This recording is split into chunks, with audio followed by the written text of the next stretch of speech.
Your Honor, there's no question that what happened to me in September changed me. I was born and raised in the city. I have family that comes from East Cleveland.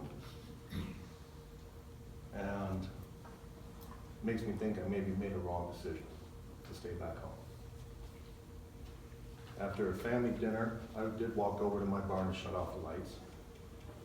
The barn has become my refuge, or was my refuge, not only for me, but for my family on the weekends.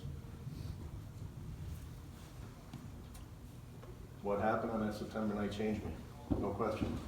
He popped up from behind my barn for 30 minutes, I was terrorized. Every day I thank God that it was me and not my wife and my 2 young kids that walked in that barn. Every day I thank God for that. Within the 30 minutes, my phone was smashed. He asked for money, repeatedly threatened to shoot me in the head, forced me to open my safe, put me on my stomach, and become agitated because he needed more money.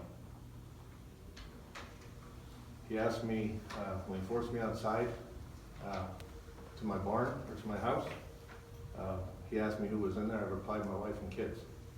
But he wasn't getting in the expletive house. He asked me to stop swearing at him and threatened to shoot me again in the head.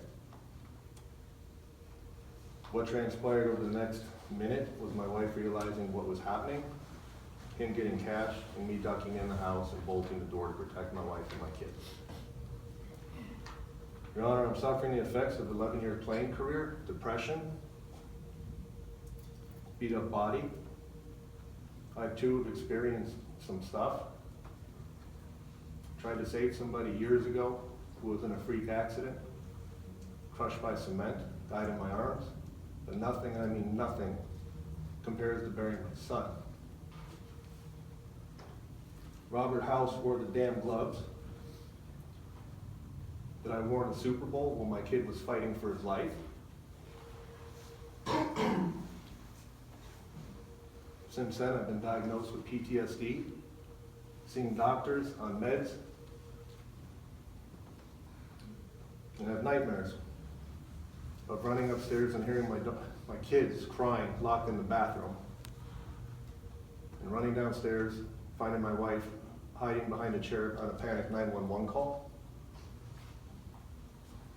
The fighter in me loves payback, but I know what I would want wouldn't be allowed in the court. It's my understanding that he was on parole after being released for similar issues. I'm all for second chances, but I think that's come and gone. Clearly, he didn't learn his lesson and was not rehabilitated, and I'm requesting that he receive the maximum sentence allowed by law. Unfortunately, my grandmother told me a long time ago, if you have nothing nice to say about somebody, don't say it. And Your Honor, at this point I have nothing good to say.